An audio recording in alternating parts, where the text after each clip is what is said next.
নমস্কার সবাইকে, আমি মন। আপনারা শুনছেন আমৃত্য ভালোবাসি তোকে। লিখেছেন সালমা চৌধুরী। পর্ব 47। আলী আহমেদ খানকে হাসপাতালে নেওয়া হয়েছে। ডাক্তার পরীক্ষা করে জানালেন সিরিয়াস কোনো সমস্যা নেই, অতিরিক্ত উৎকণ্ঠায় প্রেশার বেড়েছে। প্রেশার স্বাভাবিক করার জন্য একটা ইনজেকশন আর স্যালাইন করা হয়েছে। আবির আলী আহমেদ খানের বেডের পাশে বসে আছেন। ঘন্টা দুয়েক পর আবিরের আব্বু কিছুটা স্বাভাবিক হয়েছে। ভোর 4টার দিকে ওনাকে বাসায় আনা হয়েছে। বাসার পরিস্থিতি বেশ শান্ত। আবির আগেই ফোন করে জানিয়েছিল তেমন কোনো সমস্যা নেই। হালিমা খান, আকলিমা খান সোফায় বসে আছেন। মিম আদি ঘুমে। মালিয়া খান ঘুমাচ্ছেন। মেঘ ওনার চুলে তেল দিয়ে ম্যাসেজ করে দিচ্ছে। রুমে ঢুকতে গিয়ে সে দৃশ্য দেখে আবিরের ঠোঁটের কোণে হাসি ফুটল। আলী আহমেদ খান বিছানায় শুয়ে নিরুদ্যম কণ্ঠে বললেন, আবির, তোমার সাথে আমার কথা আছে। আবির খুব ভালো করেই বুঝতে পারছে তার আব্বু কোন বিষয়ে কথা বলতে চাচ্ছেন, কিন্তু এই অবস্থায় কথা বলা একদম ঠিক হবে না। তাড়াতাড়ি ডাক্তারের কাছে নেওয়াতে বড়সড় কোনো সমস্যা হয়নি, আর একটু দেরি হলে হার্ট অ্যাটাক অথবা স্ট্রোক পর্যন্ত হতে পারত। আবির প্রস্তুর স্বরে জানালো, আপনার এখন ঘুমানো দরকার, কথা পরেও শোনা যাবে। আলী আহমেদ খানের ভেতরটা ছটফট করছে, খুব অস্বস্তিতে ভুগছেন। আকুল কণ্ঠে বললেন, খুব গুরুত্বপূর্ণ কথা, শোনো। আবির কিছুটা নিচু হয়ে আলী আহমেদ খানের হাতটা শক্ত করে ধরে আব্বুর চোখে চোখ রেখে অক্লিষ্ট কণ্ঠে বলল, আমি বললাম তো শুনব, কিন্তু এখন না। আপনি ঠান্ডা মাথায় ঘুমান, আমি এখানেই আছি। আপনার যখন ঘুম ভাঙবে আমি তখনই শুনব। আবির একটা চেয়ার এনে বিছানার পাশে বসে আব্বুর মাথায় হাত বুলিয়ে দিচ্ছে। অন্যদিকে মেঘ বিছানার উপর পাশে বসে বড় আব্বুর মাথায় ম্যাসেজ করে দিচ্ছে।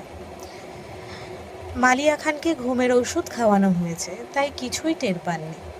কিছুক্ষণের মধ্যেই আলী আহমেদ খান ঘুমিয়ে পড়েছেন। আবির তখনও মাথার কাছেই বসে আছে। আচমকা আবিরের নজর পড়ে মেঘের দিকে। ছোট ছোট দুটা হাতে কত সুন্দরভাবে চুলে ম্যাসেজ করে দিচ্ছে। আবিরের দৃষ্টি স্থির হলো। বাবা মায়ের একমাত্র ছেলে হিসাবে বাবা মাকে দেখে রাখার দায়িত্ব আবিরের। আবিরের জীবসঙ্গী হিসাবে মেঘ নিজেও যত্নের সহিত আবিরের আম্মুকে ঘুম পড়াচ্ছে। না চাইতেও আবিরের ঠোঁটে হাসি ফুটল। মেঘের এদিকে মনোযোগ নেই। বড় আব্বু ঘুমাচ্ছে দেখে সেও আর সেদিকে তাকাচ্ছে না। আবির হাসি আড়াল করে স্মুথ গতিতে বলল, তুই ঘুমাতে যা, আমি আছি, সমস্যা নেই। মেঘ বলল, আমার ঘুম পায়নি, ঘুম পেলে না হয় চলে যাব। আবির বলল, সকাল হতে চলল, তোর ঘুমানো উচিত। মেঘ ধীরে সুস্থে বলল, ঘুমানো তো আপনারও উচিত। এত রাত পর্যন্ত সোফায় শুয়েছিলেন, রুমে গিয়ে আদৌ ঘুমিয়েছেন কিনা কে জানে।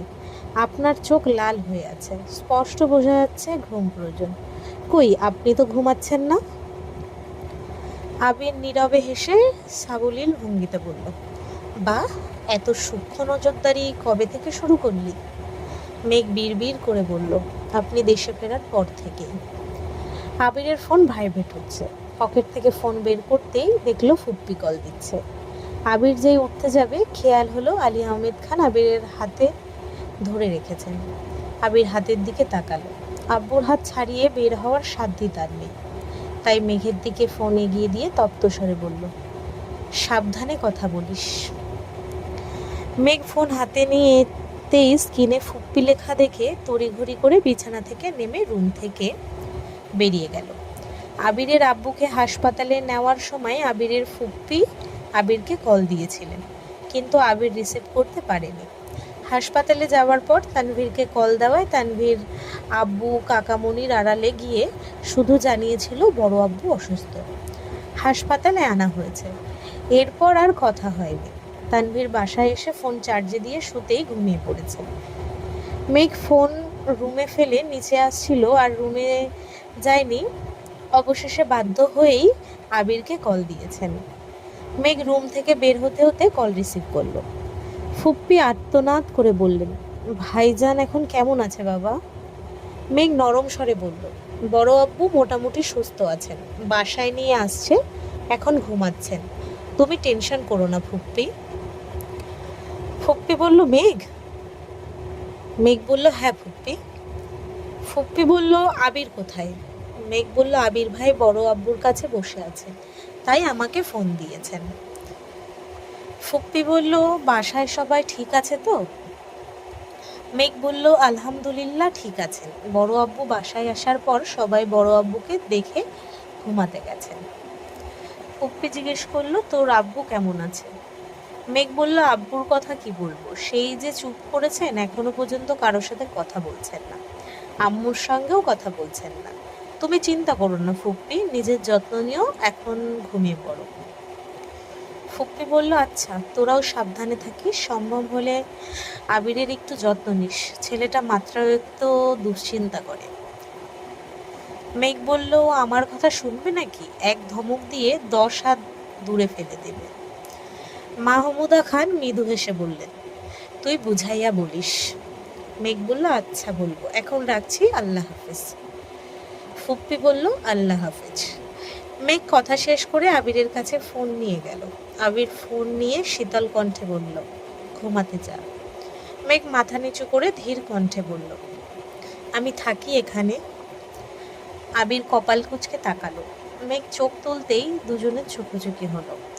আবির গম্ভীর কণ্ঠে বলল, রাত জেগে শরীর খারাপ করার কোনো প্রয়োজন নেই, রুমে যা। মেঘ আবিরের পানে চেয়েই গাল ফুলিয়ে ওষ্ঠ উল্টালো।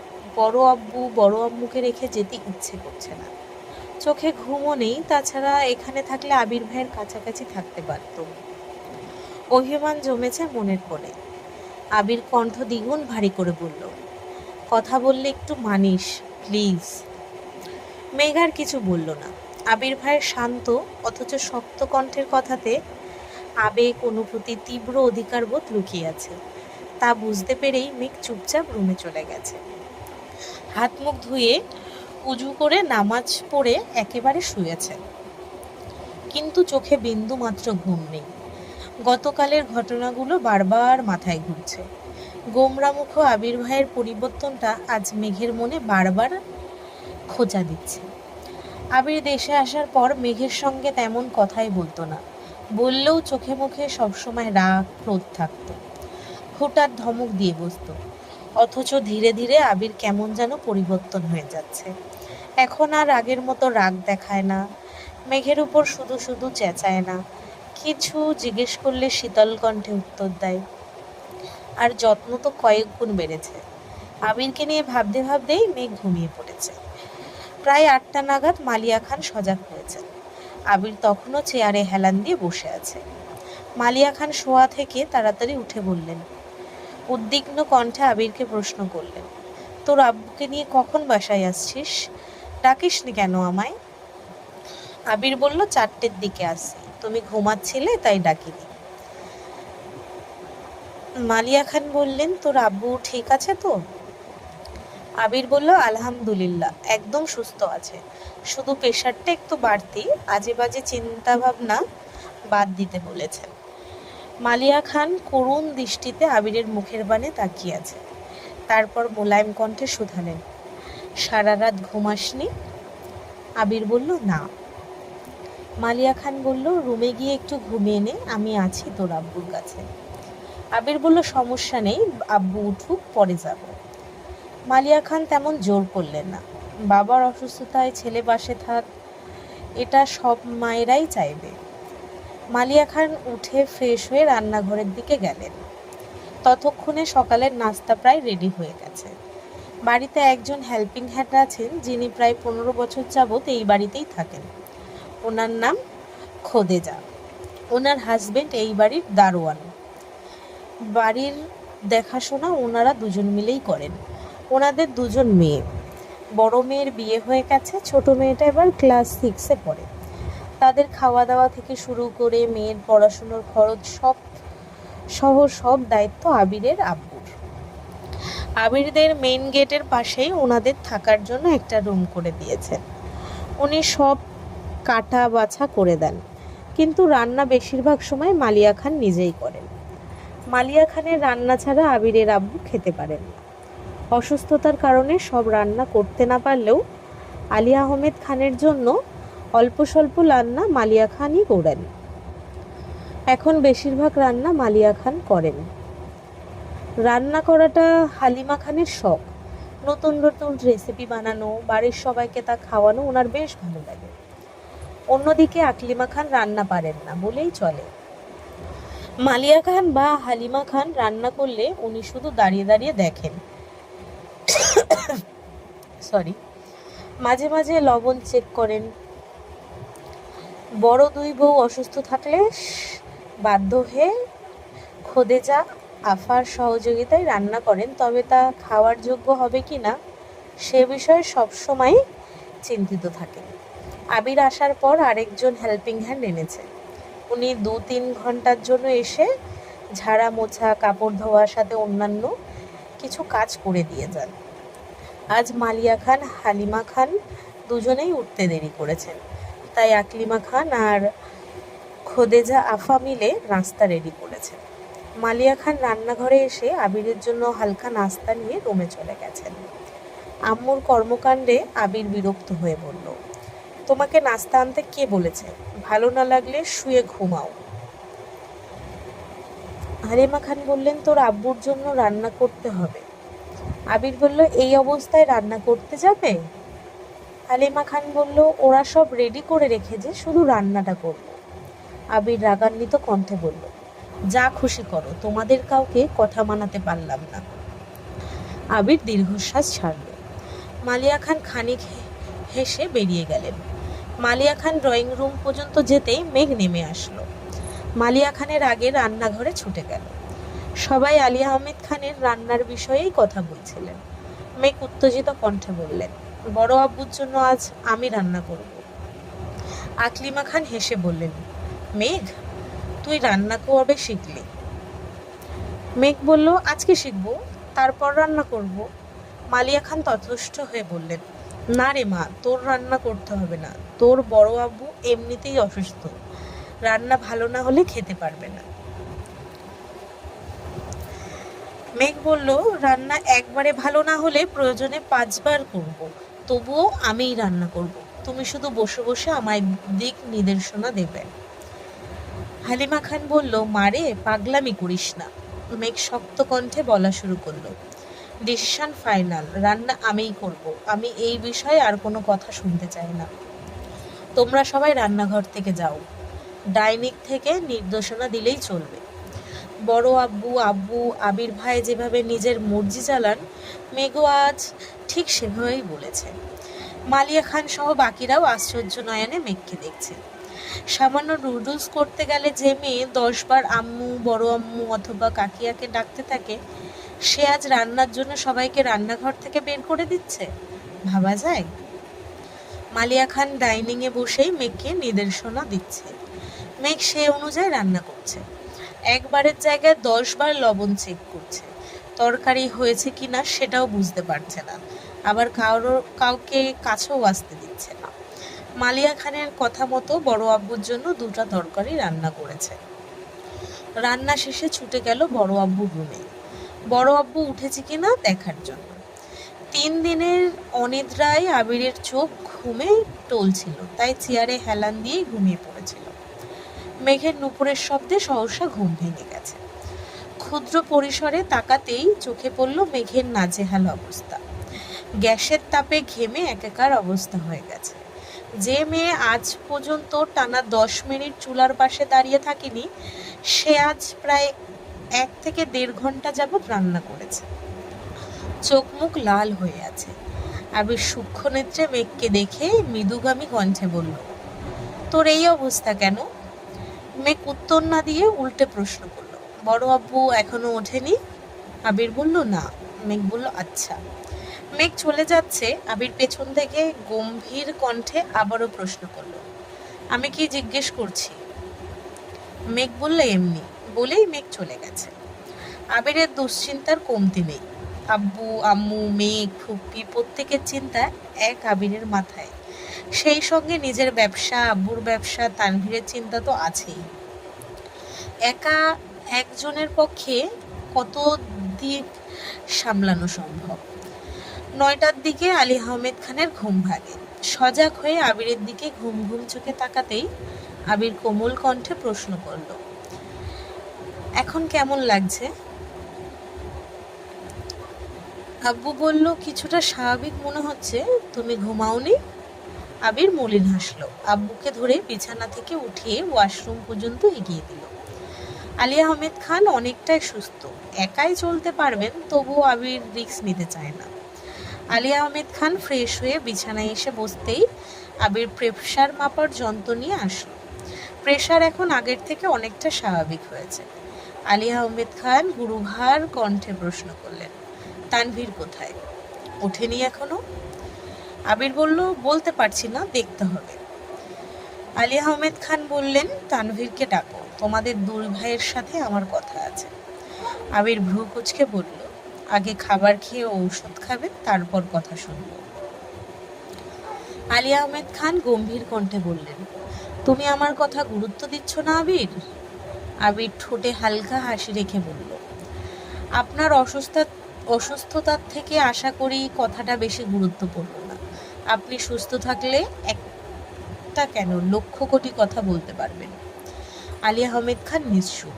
আবির রুম থেকেই উচ্চস্বরে বলল, আম্মু, আব্বুর জন্য খাবার পাঠাও। একটু পরে মেঘ খাবার নিয়ে রুমে ঢুকল।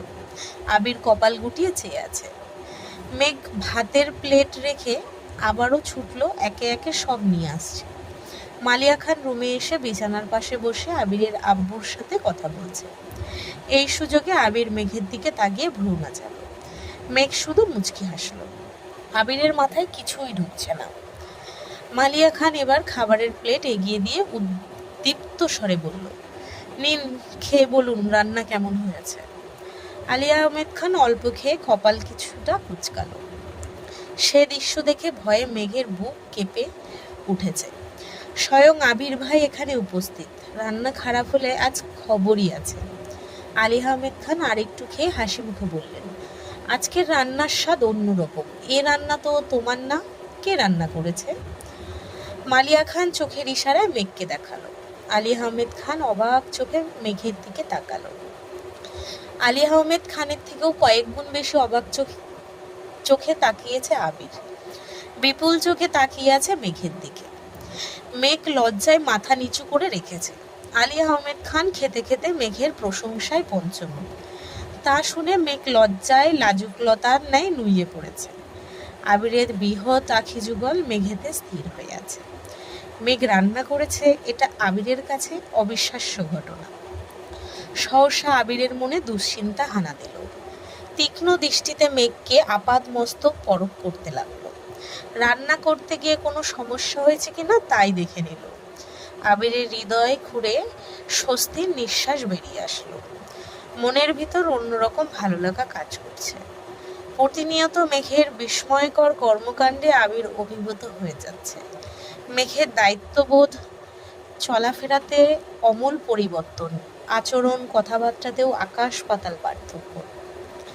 ছটফটে অল্প বয়স্ক মেয়েটা কয়দিনেই যেন দায়িত্বশীল মেয়ে হয়ে উঠেছে। কথায় পূর্ণ ম্যাচুরিটি, হুটহাট রেগে যায় না, রাগলেও তা নিয়ন্ত্রণ করতে শিখে যাচ্ছে। আবিরের আব্বু আম্মুর প্রতি যত্ন দেখে আবির নবরূপে অষ্টাদশীর প্রেমে পড়ছে। আবির ভাবতেও পারেনি তার ছোট চড়ুই পাখি এত দ্রুত বদলে যাবে। প্রেমিকা সুলভ আচরণের মেয়েটা দিনকে দিন বউয়ের ন্যায় আচরণ করছে। অষ্টাদশীর উষ্ণ আত্মতায় আবিরের বক্ষ অনুষঙ্গে আন্দোলিত হয়। আলী আহমেদ খানের খাওয়া প্রায় শেষের দিকে। আবির গলা খাকানি দিয়ে মেঘকে উদ্দেশ্য করে বলল, তানভীর উঠেছে কিনা দেখে আয়, উঠলে বলিস রুমে আসতে। মেঘ আচ্ছা বলে চলে গেছে। এর মধ্যে মোজাম্মেল খান রুমে আসছে। ভোরবেলায় এবার দরজা পর্যন্ত এসেছিল। বড় ভাই ভাবির রুম, তাই ভেতরে আসেনি। দরজার বাইরে থেকেই আবিরের সঙ্গে কথা বলে চলে গেছিল। মোজাম্মেল খান আসতেই আলী আহমেদ খান শান্ত স্বরে বললেন, আয় ভেতরে এসে বস। এরই মধ্যে তানভীর আসলো। খাবার শেষ হতেই মেঘ প্লেট নিয়ে চলে গেছে। আবির আব্বুকে ওষুধ দিয়ে এগিয়ে দিয়ে পুনরায় চেয়ারে বসলেন। তানভীর আবিরের পেছনে দাঁড়ানো, মালিয়া খান আলী আহমেদ খানের পাশেই বসা। মোজাম্মেল খান বিছানা থেকে কিছুটা দূরে চেয়ার নিয়ে বসে আছেন। মেঘ দরজায় এসে দাঁড়িয়েছে। পরিবেশ কেমন যেন স্তব্ধ। আলী আহমেদ খান হঠাৎই দীর্ঘশ্বাস ছেড়ে তপ্ত স্বরে জিজ্ঞেস করলেন, গতকাল রমনা পার্কে মহিলাকে দেখেছিলে তোমরা? আবির তানভীর দুজনেই একসঙ্গে উপর নিচ মাথা নাড়ল। আবির মৃদু স্বরে বলল, জি। আলী আহমেদ খান ঢোক গিলে অনুষ্ক স্বরে বলল, উনি তোমাদের ফুপ্পি হয়, আমাদের একমাত্র বোন। আবির আর তানভীর দুজনেই নিরুদ্বেগ, কেউ কোনো কথা বলছে না। দরজার পাশে মেঘ নিশ্চুপ দাঁড়িয়ে আছে। আলী আহমেদ খান একে একে সম্পূর্ণ ঘটনা খুলে বললেন। তানভীর আবির আগে ফুপ্পির দিক থেকে ফুপ্পির সব ঘটনা শুনেছে, আর আজ আলী আহমেদ খানের মুখে থেকেও সব শুনেছে। তারা আগে থেকেই ঘটনা জানে, এরকম কোনো রিয়াকশনই দেখায়নি, আবার কোনো প্রকার এক্সাইটমেন্টও প্রকাশ করেনি। আলী আহমেদ খান ও মোজাম্মেল খান বোনের প্রতি নিজের আবেগ অনুভূতি প্রকাশ করেছে। আলী আহমেদ খান সবশেষে একটা কথাই বলেছেন, এই খানবাড়ি আমার অক্লান্ত পরিশ্রমে গড়ে উঠেছে। সে শুধু আমার বোনকে নেয়নি, আমার পরিবারের সুখ শান্তি কেড়ে নিয়েছে। আমি তাকে কোনোদিনও ক্ষমা করব না। আবির ভারী কণ্ঠে শুধালো, 18 বছরের আপনার পরিবার পরিপূর্ণ হয়নি? আমরা কি তবে আপনার শান্তির কারণ নই?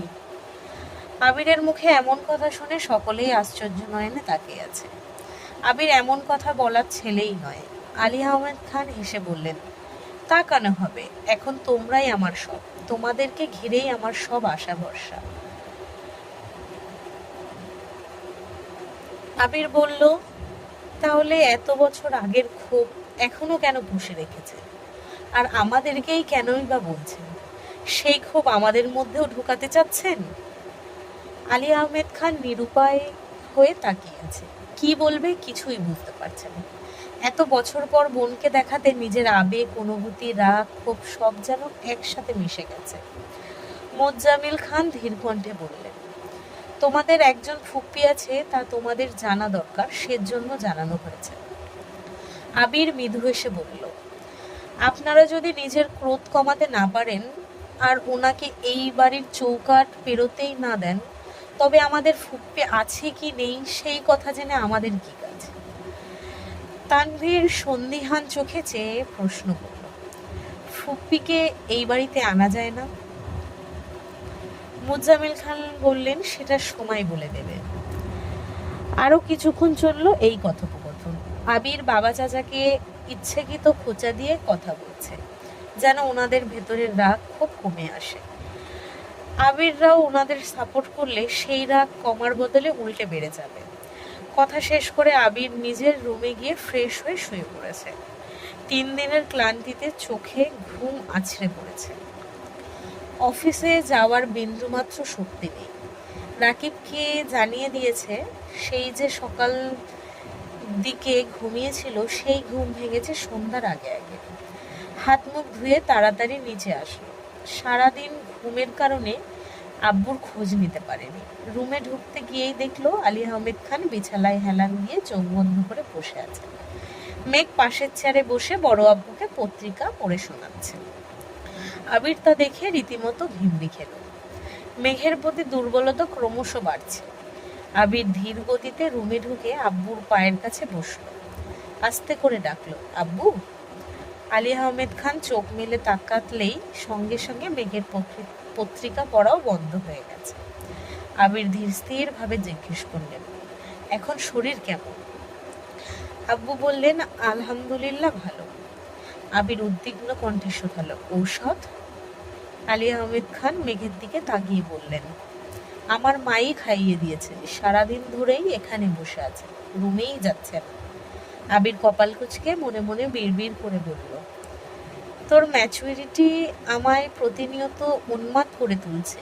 এত ম্যাচুর হয়ে যাচ্ছিস কেন তুই? সম্পূর্ণাঙ্গ বউ তো আমি চাইনি। আমার উগ্র, বদমেজাজি, উচ্ছৃঙ্খল বউটাকে কি তবে হারিয়ে ফেলছি? আলী আহমেদ খান চোখ বন্ধ করে বসে আছেন। মেঘ দুই একবার আবিরের দিকে তাকিয়ে আবারও পত্রিকা পড়া শুরু করলো। আবিরের শানিত দৃষ্টি যতবার নজরে পড়ছে ততবারই মেঘের পড়া আটকে আসছে।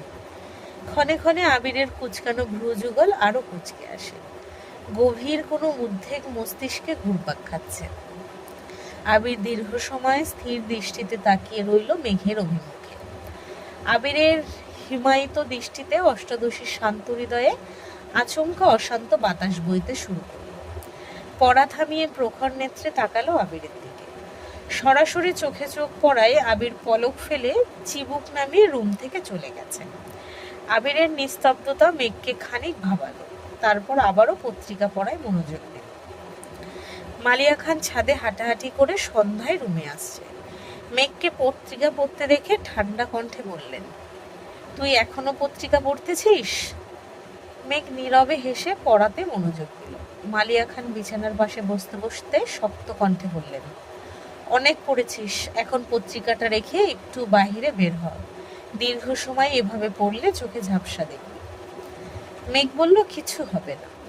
আলী আহমেদ খান এবার স্বাভাবিক কণ্ঠে বললেন, আর পড়তে হবে না আম্মু, তুমি এখন রুমে যাও। বড় আব্বুর মুখের উপর কথা বলা মেঘের পক্ষে সম্ভব না, তাই পত্রিকা ভাঁজ করে টেবিলের উপর রেখে রুম থেকে বেরিয়ে গেছে। সোফায় বসে হালিমা খান আর আকলিমা খান গল্প করছিলেন। মেঘ ওনাদের পাশের সোফায় হেলান দিয়ে বসেছে। হালিমা খান মেঘকে দেখে মৃদুগামী কণ্ঠে বললেন, তোর বড় আব্বু এখন কেমন আছেন? মেঘ বলল, আলহামদুলিল্লাহ ভালো।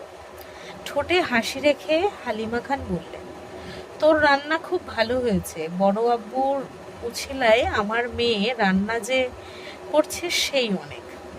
মেঘ প্রশ্ন করল, তুমি খেয়েছো? হালিমা খান বলল, শুধু আমি কেন, তোর আব্বু, বড় আব্বু, আম্মু, কাকিয়া, আবির, তানভীর সহ সবাই টেস্ট করেছে। তোর প্রথম রান্না বলে কথা। আম্মুর কথা শুনে মেঘ চমকে ওঠে। সবাই মেঘের রান্না টেস্ট করেছে? এটা ভাবতেই মেঘের মন আনন্দে ভরে উঠেছে। অকস্মাৎ মেঘের ভ্রু কুঁচকে আসে। মেঘ উতলা হয়ে শুধালো, আবির ভাইও টেস্ট করেছেন?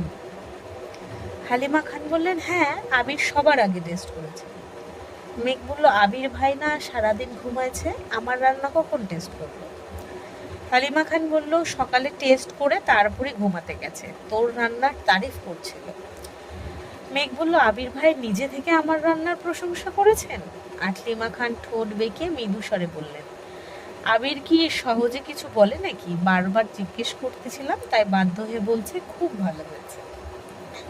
মেঘ মৃদু হাসলো। এর মধ্যে হালিমা খান বলে উঠলেন, তোর বড় আম্মু কিন্তু সারাদিন যাবতই তোর প্রশংসা করছে।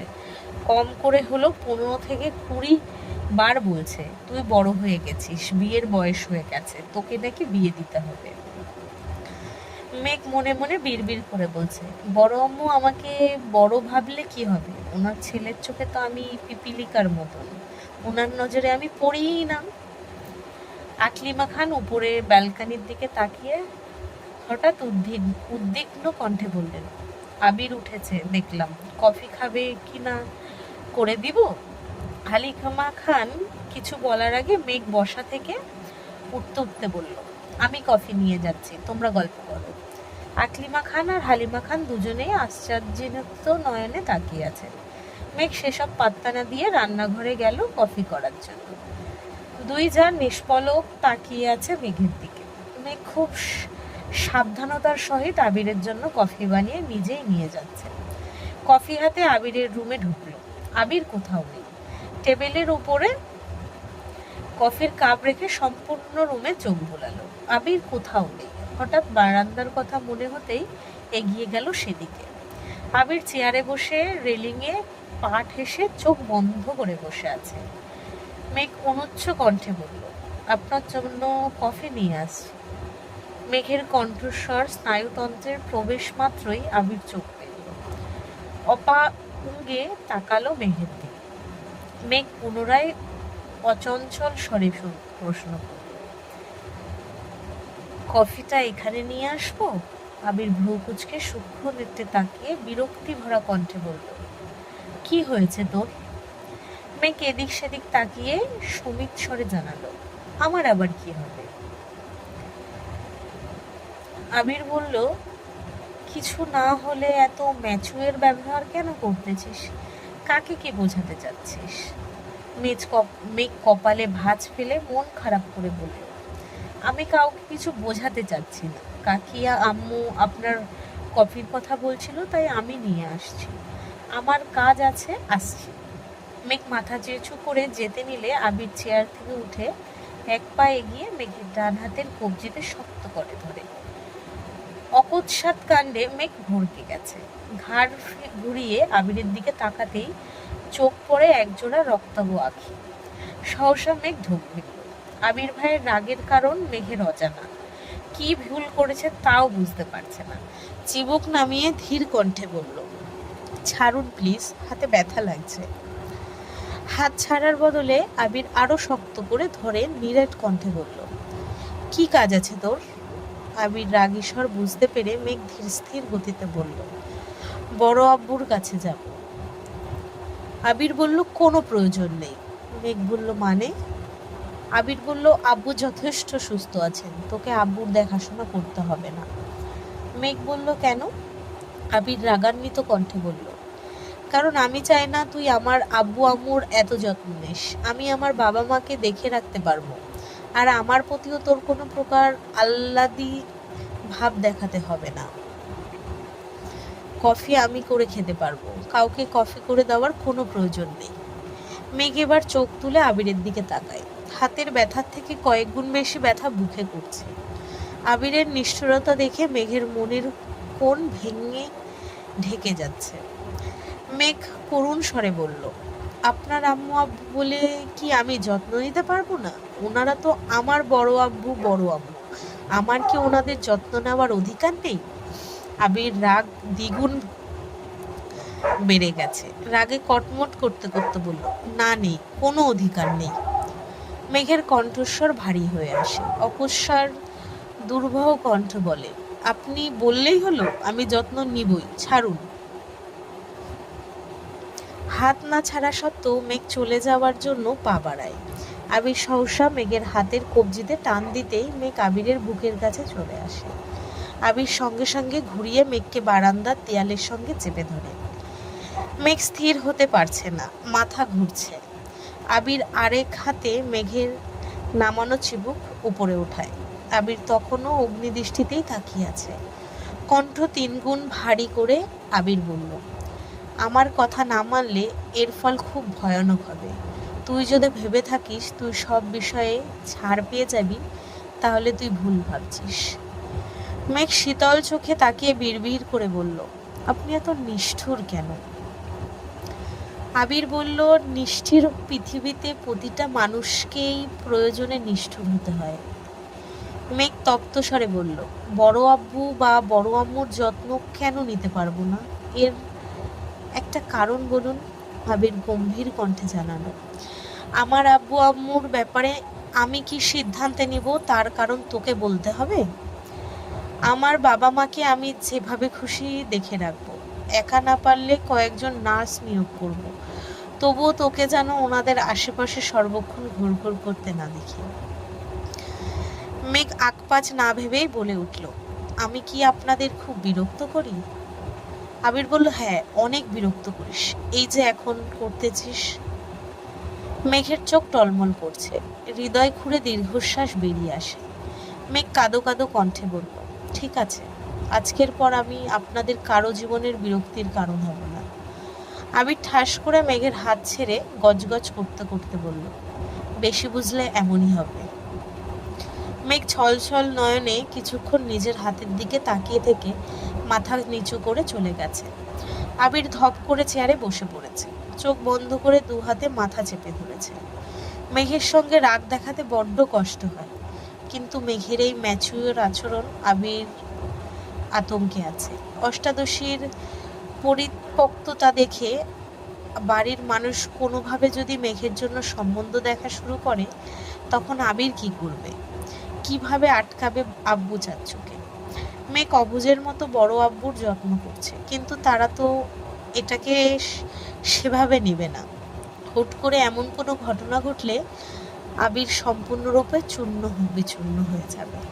আব্বু চাচুর সামনে দাঁড়ানোর মতো মিনিমাম যোগ্যতাও তার হয়নি। এর জন্য আবির সর্বক্ষণ চায় মেঘ সবার চোখে পিচ্ছি থাকুক, মেঘের বাচ্চামিতে মেতে থাকুক এই বাড়ি। গুণাখুরেও কারো চোখে যেন মেঘের ম্যাচুরিটি না পড়ে। আবির তার সুপ্ত অনুভূতি চেপে মেঘকে যা তা বলেছে। মেঘ কষ্ট পাবে এটা খুব স্বাভাবিক, কিন্তু মেঘের জন্য অন্য ছেলে দেখা হলে আবির মেঘ দুজনেই কষ্ট পাবে। তখন সেই কষ্টের মাত্রা বর্তমান থেকেও কয়েক গুণ বেশি হবে। আবির ব্যালকনিতে প্রায় 1.5-2 ঘন্টা বসে রইল।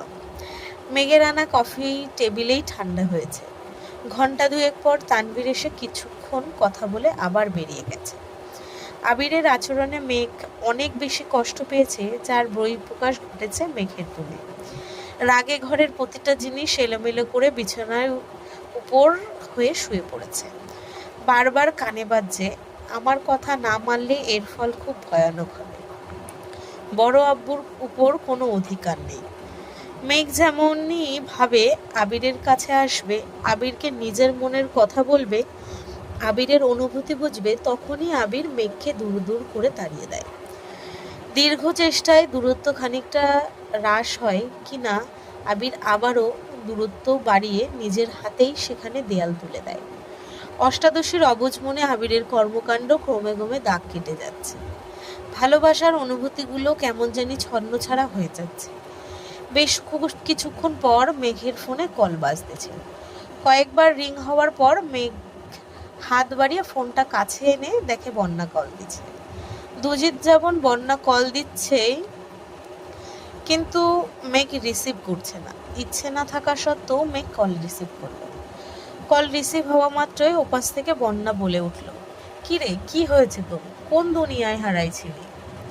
মেঘ শ্বাস ছেড়ে গম্ভীর কণ্ঠে উত্তর দিল, হারাতে পারলে বোধহয় ভালো হতো।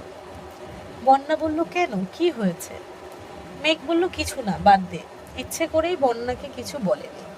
2 দিন পর পর আবির ভাইয়ের আচরণে মেঘ নিজেই কনফিউজ পড়ে যায়। সেখানে বন্যা তো আবির ভাইকে সামনাসামনি দেখেই না, আচরণ কিভাবে বুঝবে? বন্যা চিন্তিত কণ্ঠে প্রশ্ন করল, তোদের বাসায় কি সমস্যা রে? মেঘ বলল, তোকে কে বলছে? বন্যা বলল, তানভীর ভাই। মেঘ একে একে সব ঘটনা বিস্তারিত বলেছে। এরপর খুব প্রয়োজনীয় কথা ব্যতীত মেঘ পারিবারিক ঝামেলা বন্যাকে খুব একটা শেয়ার করে না। তবে মানসিক পীড়ন সহ্য করতে না পেরে এমন কম বেশি শেয়ার করে। মনের ভেতর কত কথা জমিয়ে রাখা সম্ভব? বন্যা মনোযোগের সহিত সব ঘটনা শুনেছেন। এখানে বন্যার কিছুই বলার নেই, এমনকি মেঘকে সান্ত্বনা দেওয়ার কোনো ভাষাও নেই। ঘণ্টাখানেক 2 বান্ধবীর কথোপকথন চলছে। তারপর মেঘ ফোন রেখে ঘুমিয়ে পড়েছে। 2-3 দিন কেটে গেছে। মেঘ আর আগের মতো বড় আব্বু আম্মুর কাছে যায় না, ওনাদের সঙ্গে কথাও বলে না, ভুলেও আবিরের মুখোমুখি হয় না। ক্লাসের সময় ক্লাসে যায়, চুপচাপ ক্লাস করে বাসায় চলে আসে। বাকি সময় দরজা বন্ধ করে রুমে শুয়ে থাকে, না হয় বই নিয়ে ব্যালকনিতে বসে থাকে। গুনে গুনে দিন কাটছে। এই বাসায় থাকতে এখন মেঘের দম বন্ধ হয়ে আসছে। চুপি চুপি গিয়ে বড় আম্মু আব্বুকে দেখে আসে, ওনাদের সঙ্গে কথা বলতে পারে না। এদিকে মিম আদির সঙ্গেও কথা বলতে ইচ্ছে করে না, ফোন চাপতেও ভালো লাগে না। মন খারাপ থাকলে যেমন সব কিছুই অসহ্য লাগে, মেঘের অবস্থাও এখন তেমন। রাতের বেলা মোজাম্মেল খান বাসায় ফেরার কিছুক্ষণ পরেই মেঘ আব্বুর রুমের সামনে হাজির হল। অনুমতি নিয়ে রুমে প্রবেশ করল। হালিমা খান মেঘের মলিন মুখ দেখে প্রশ্ন করলেন, কি হয়েছে তোর, মন খারাপ কেন? মোজাম্মেল খানও এবার চোখ তুলে মেয়ের দিকে তাকালেন, ভুরু কুঁচকে প্রশ্ন করলেন, কিছু বলবা? মেঘ বলল, কতদিন হয়ে গেছে আমরা নানু বাড়িতে যাই না, চলুন না নানু বাড়ি থেকে ঘুরে আসি। হালিমা খান উদ্বিগ্ন কণ্ঠে বলল, তুই তো কখনো নানু বাড়ি যেতেই চাস না, আজ হঠাৎ নানু বাড়ি যেতে চাচ্ছিস যে? মেঘ বলল, যেতে ইচ্ছে করছে, তোমরা যাবে কি না বলো। মোজাম্মেল খান নিরুদ্বেগ কণ্ঠে বলল, ভাইজান অসুস্থ, এ অবস্থায় আমি যেতে পারবো না, তুমি আর তোমার আম্মু বরং ঘুরে আসো, ফেরার সময় জানিও তানভীর গিয়ে নিয়ে আসবে। হালিমা খান প্রশ্ন করলেন, কবে যাবি? মেঘ বলল, কালকে। হালিমা খান বলল, ক্লাস আছে না? মেঘ বলল, আছে, করব না, আমার ঘুরতে যেতে ইচ্ছে করছে। মোজাম্মেল খান ভারী কণ্ঠে বললেন, ক্লাস করতে হবে না, ওর যেহেতু যেতে ইচ্ছে করছে নিয়ে যাও। সকাল থেকেই খানবাড়ির পরিবেশ অন্যরকম। আবিরের কড়া নিষেধের জন্য আলী আহমেদ খান অফিসে যেতে পারছেন না। আবির আর মোজাম্মেল খান একাই সামলাচ্ছেন সব দিক। ইকবাল খান গতকাল ভোরবেলা সিলেটে চলে গেছেন। খাবার টেবিলে বসে আছে আবির। মোজাম্মেল খান আলী আহমেদ খানের সঙ্গে কোনো এক বিষয়ে আলোচনা করায় ব্যস্ত। মিম আবদি নিজেদের মতো খাবার খাচ্ছে। তানভীর তাড়াহুড়ো করে খেয়ে বেরিয়ে গেছে। খাবার টেবিলে মেঘ নেই দেখে মোজাম্মেল খান শুধালেন, মেঘ খাবে না? মিম আস্তে করে বলল, আপু শাওয়ার নিচ্ছে, পরে খাবে বলল। মোজাম্মেল খান বলল, আচ্ছা। আবিরও তেমন মনোযোগ দেয়নি। মেঘকে বকা দিলে সে 2-4 দিন রাগ অভিমানে ভোতা মেরে থাকে, এটা আবির খুব ভালো মতোই জানে। কিন্তু এখন মেঘের রাগকে প্রাধান্য দিতে গেলে ভবিষ্যতে বড়সড় বিপদের সম্মুখীন হতে হবে ভেবেই আবির মুখ বুজে সব সহ্য করছে। আবির আর মোজাম্মেল খান অফিসে চলে গেছেন। তার কিছুক্ষণ পরেই মেঘ একেবারে রেডি হয়ে নিচে নেমেছে। ভেজা চুল মাঝখানে সিঁথি করে দুপাশে দুটো ছোট ক্লিপ দিয়ে পেছনে চুল ছেড়ে রেখেছে। সঙ্গে পছন্দের একটা জামা পরেছে। খাওয়া দাওয়া করে 1 ঘন্টার মধ্যে নানু বাড়ির উদ্দেশ্যে রওনা দিয়েছে। প্রায় বছর খানেক পর নানু বাড়িতে আসছে মেঘ। বাড়িতে এসে মেঘ ব্যাগ রেখেই ঘুরতে চলে গেছে। হালিমা খান ফোন করে বাসায় জানিয়েছেন। মেঘ নানা নানুর সঙ্গে গল্প গুজব করে 2 মামার বাড়িতে ঘুরছে। এতদিন পর মামাতো ভাই বোন মেঘকে পেয়েছে, খুশিতে আত্মহারা হয়ে গেছে। 2 বোন 3 ভাই সবাই মেঘের থেকে বয়সে ছোট। মেঘ মামা বাড়িতে গেলে কাজিনদের ঈদ ঈদ লাগে। মেঘের মামা খালাদের মধ্যে মেঘের আম্মুই সবার বড়, তারপর 2 মামা, সবার ছোট আরেক খালা। মেঘ বিকেলবেলা আম্মুর ফোন থেকে খালামণিকে কল দিয়ে ভাই বোনের সাথে কথা বলেছে। খালামণিকে আসতে বলেছে। খালামণির 2 মেয়ে 1 ছেলে। বড় ছেলেটা মেঘের প্রায় সমবয়সী, এখন ইন্টারমিডিয়েটে পড়তেছে। ছোট মেয়ে ক্লাস 6-এ পড়ে। ছেলেটার বয়স হবে 5 বছর। মেঘ যতবারই নানু বাড়িতে আসে ততবারই খালামণিকেও আসতে হয়। সারাদিন হই হুল্লোড় থেকে মেঘ বাসায় কথা প্রায় ভুলেই গেছে। এদিকে আবির সন্ধ্যার কিছুক্ষণ পরেই বাসায় আসছে। গেটের বাইরে থেকে মেঘের ব্যালকনির দিকে তাকিয়েছে। মেঘের রুমের লাইট অফ দেখেই আবির কপাল গোটায়। বাড়ির পরিবেশ বরাবরের মতোই ঠান্ডা।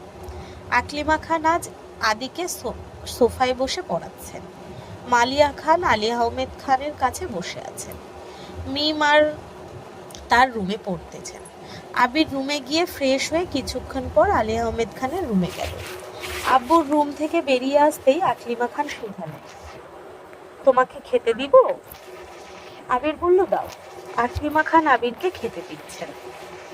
আবিরের সাথে মিম আর আদিও কিছুক্ষণ পর খেতে বসেছে। আবির আশেপাশে তাকাচ্ছে, বারবার উপরে তাকাচ্ছে, মনে মনে মেঘকে খুঁজছে। সচরাচর এত তাড়াতাড়ি আবির খায় না, আজ মেঘকে দেখার জন্যই অসময় খেতে এসেছে। মামুনিকেও দেখতে পাচ্ছে না। জিজ্ঞেস করতে কেমন যেন লাগছে। আবির তাড়াহুড়ো করে খাওয়া শেষ করে সিঁড়ি দিয়ে উঠছে। মেঘের রুম পেরিয়ে গিয়েও থমকে দাঁড়িয়েছে। মনের ভিতর কেমন জানি খুঁতখুত করছে। 2 কদম পিছিয়ে দরজায় হাত রেখে ধাক্কা দিল। নিজের রুমে গিয়ে শুয়ে পড়েছে। সকালে ঘুম ভাঙে আদির ডাকে। আদি দরজা থেকে ডেকে জিজ্ঞেস করছে, আম্মু বলছে কি খাবে বলতে। আবির ঘুমের মধ্যেই বলছে, কাকি আর রান্না করতে হবে না, মামুনিকে বল যা খুশি রান্না করতে। আদি বলল, তোমার মামুনি বাসায় নেই। আবির সহসা চোখ মেলে ক্ষুদ্র পরিসরে তাকিয়ে প্রশ্ন করল, কোথায় আছে? আদি বলল, মেঘাপুর নানু বাড়ি গেছে। আবির জিজ্ঞেস করলো, একা? আদি বলল, না, মেঘাপুও গেছে। আবির সঙ্গে সঙ্গে শোয়া থেকে উঠে বসলো। মেঘ বাসায় নেই, অথচ সে কিছুই জানে না। আদি চলে যেতেই আবির সঙ্গে সঙ্গে মেঘের নাম্বারে কল দিয়েছে, কিন্তু মেঘের ফোন বন্ধ। মেঘ রাগ করে বাড়ি ছেড়ে চলে গেছে, অথচ আবির কিছুই টের পায়নি। ভাবতেই আবিরের বুক কাঁপছে। এদিকে মেঘের ফোন বন্ধ পেয়ে আবির রীতিমতো ঘামতে শুরু করেছে। বাধ্য হয়ে মামুনিকে কল দিয়ে কথা বলেছে, মেঘের কথাও জিজ্ঞেস করেছে। মেঘ ভোরবেলা উঠে কোথায় ফুল আনতে চলে গেছে। আবির মামুনির সাথে কথা শেষ করে সহসা তানভীরের রুমে গেছে। তানভীর তখনও ঘুমে বিভোর হয়ে আছে। গতকাল রাতে প্রায় 1টার দিকে বাসায় আসছে। সকালেও তাড়াতাড়ি করে চলে গেছিল। মা বোনের খবরই নেওয়া হয়নি। হালিমা খান যাওয়ার আগে তানভীরকে কল দিয়েছিল, কিন্তু তানভীর ব্যস্ততার কারণে কথা বলতে পারেনি। কল রিসিভ করে শুধু বলেছিল পরে কল দিচ্ছি। পরে আর সময় হয়ে ওঠেনি। বাসায় ফিরতে দেরি হয়ে গেছে বলে এত রাতে আম্মুকে ডাকেনি। তানভীর ঘুমাচ্ছে দেখে আবিরও আর ডাকেনি। আবির দুপুরের দিকে আবারও মেঘের নাম্বারে কল দিয়েছে, কিন্তু মেঘের নাম্বার তখনও বন্ধ। বিকেলে বাসায় ফিরে কি যেন ভেবে মেঘের রুমের দরজা ধাক্কা দিয়েছে। বিকেলের অল্প রোদে রুমের দেয়ালগুলো আলোকিত হয়ে আছে। আবিরের চোখ পড়ে বিছানার দিকে। বিছানার উপর আবিরের দেওয়া সব গিফট সুন্দর করে গুছিয়ে রেখেছে। আবির ভুরু কুঁচকে সূক্ষ্ম নেত্রে তাকায়। হঠাৎ আবিরের চোখ পড়ে টেবিলের উপর রাখা ফোনের দিকে। আবির এগিয়ে গিয়ে ফোন হাতে নিয়ে দেখল মেঘ ফোন বন্ধ করে টেবিলের উপর রেখে চলে গেছে। অভিমানী মেঘ আবিরের রাগ সহ্য করতে না পেরে আবিরের স্মৃতি রেখে দূরে চলে গেছে। এদিকে মেঘের ফোন বন্ধ পেয়ে তামিম, মিনহাজ, মিষ্টি সবাই বন্যাকে কল দিচ্ছে। মেঘ যে নানা বাড়ি যাবে এটা বন্যাকেও বলেনি। 2 দিন হয়ে যাচ্ছে মেঘের ফোন বন্ধ পেয়ে বন্যা তানভীরকে কল দিল।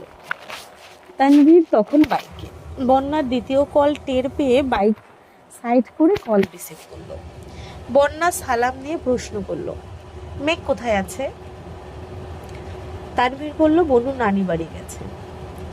বন্যা বলল, কবে? তানভীর বলল, 2 দিন হলো।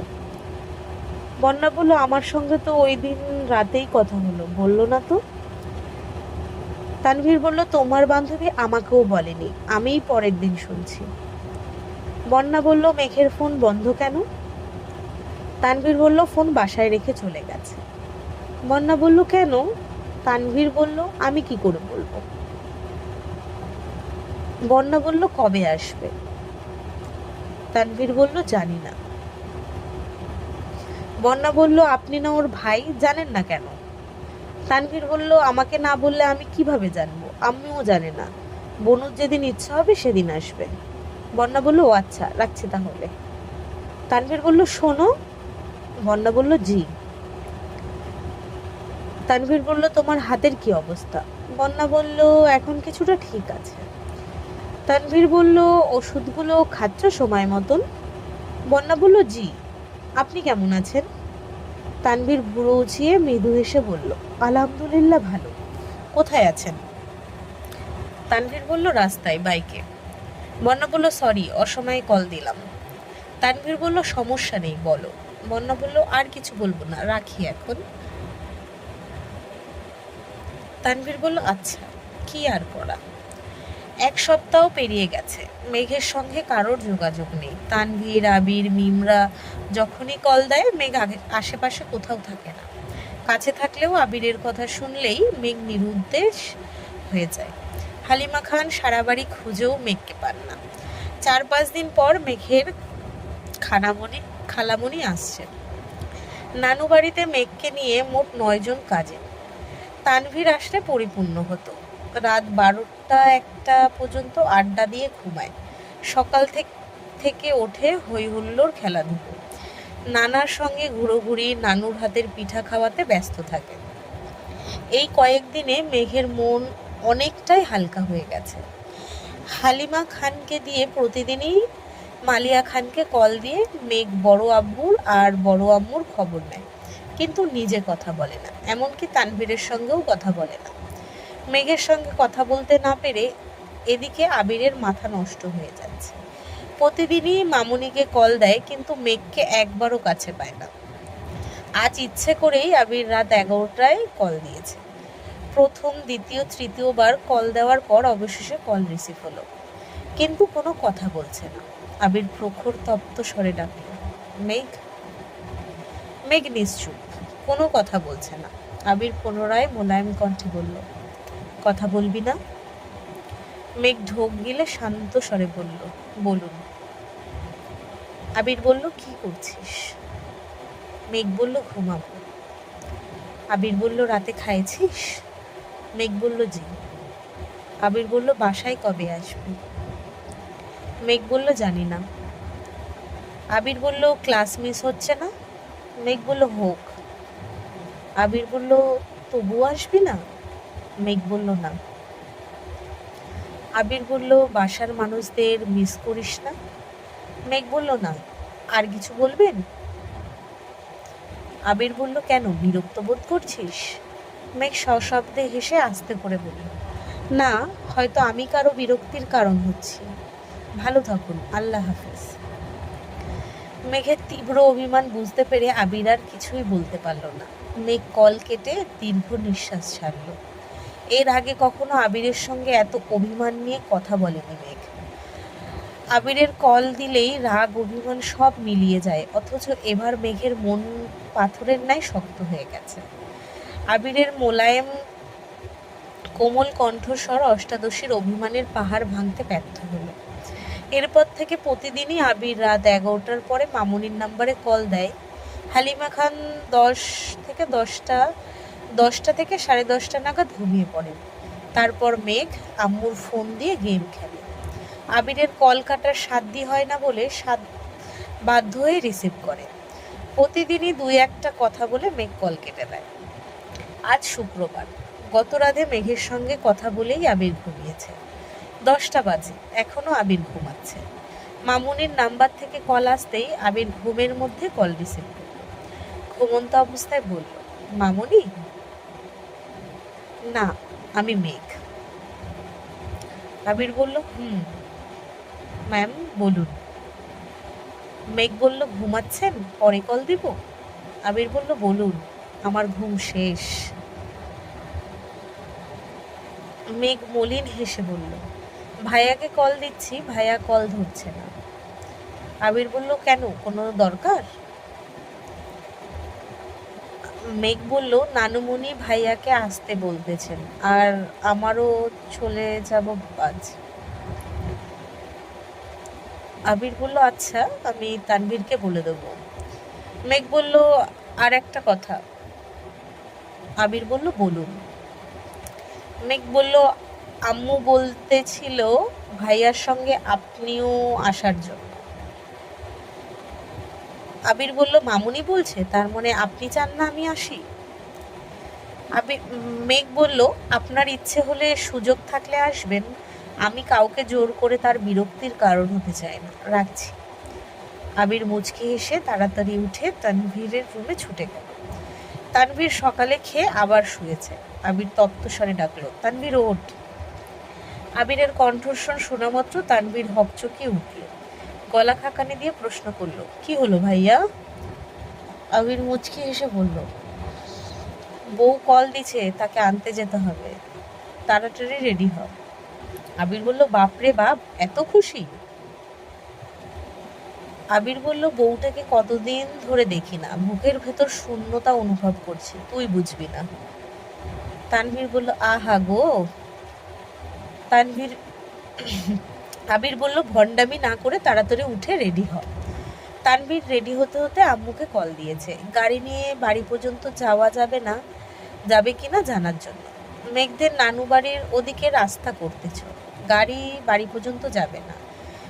যাওয়ার দিনই অনেকটা পথ হেঁটে যেতে হয়েছে। এর জন্য তানভীর আর আবির বাইক নিয়ে বেরিয়েছে। আবির আজ সাদা রঙের পাঞ্জাবি পরেছে, আর তানভীর ধূসর রঙের। পাশাপাশি দুই ভাই বাইক চালিয়ে যাচ্ছে। তানভীর হঠাৎই ডাকলো, ভাইয়া। আবির বলল, বল। তানভীর বলল, একটা গান গাই। আবির বলল, তোর মন চাইলে গা, আমায় বলছিস কেন? তানভীর বলল, এই গানটা শুধু তোমার জন্য, তুমি রাজি থাকলে শুরু করব, গাইবো? আবির বলল, গা। তানভীর গলা গাখানি দিয়ে গাইতে শুরু করলো।